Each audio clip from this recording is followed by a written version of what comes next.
গুরুজনদের তরে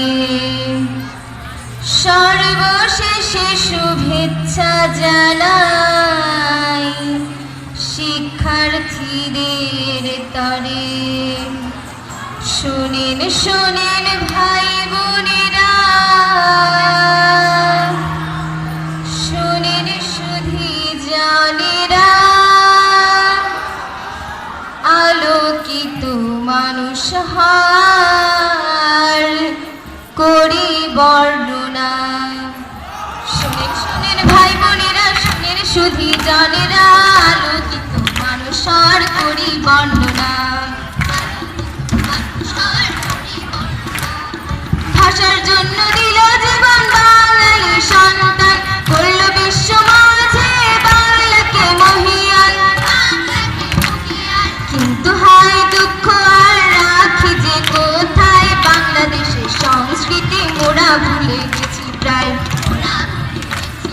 বর্তমানের বাংলাদেশ দুর্নীতিতে পূর্ণ, নানা রকম আতঙ্ক এরই জন্য।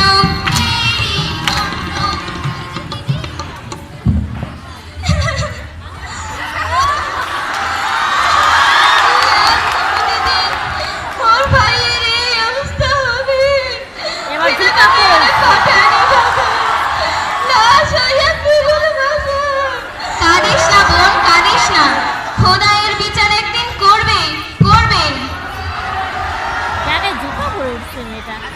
পরীক্ষায় নানা ভাবে পাস হচ্ছে প্রশ্ন, জাতি হচ্ছে মেধাহীনের জন্য।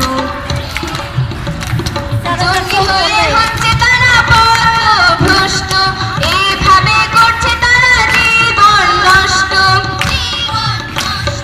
আবার কেউ হচ্ছে মাদকাসক্ত, বাবা মায়ের সঙ্গে তাদের সম্পর্ক তাই তিক্ত।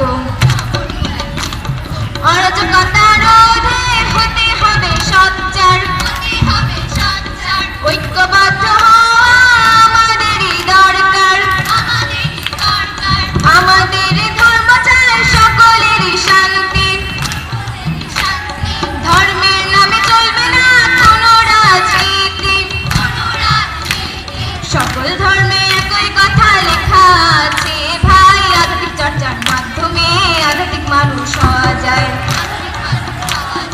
আলোকিত মানুষ হতে চাই সুশিক্ষা, হতে হবে নীতিবানের চাই দীক্ষা। আমাদের দেশে হবে সেই ছেলে কবে, কথায় না বড় হয়ে কাজে বড় হবে। মুখে হাসি বুকে বল তেজে ভরা মন, মানুষ হইতে হবে এই যার কোন। এভাবে অরাজকতা যাবে চলে দূরে, স্বাধীন বাংলা পাবে তার আসল রূপ ফিরে। ধর্ম বর্ণ নির্বিশেষে আসুন সবাই পণ করি, দুর্নীতিমুক্ত বাংলাদেশের পরিকল্পনা করি। তাই আসুন সবাই বলি এক সুরে, পড়িলে বই আলোকিত হই, না পড়িলে বই অন্ধকারে রই। পরিশেষে ভুল যদি হয় যাচি ক্ষমা প্রার্থনা, আলোকিত মানুষ হার করলাম বর্ণনা।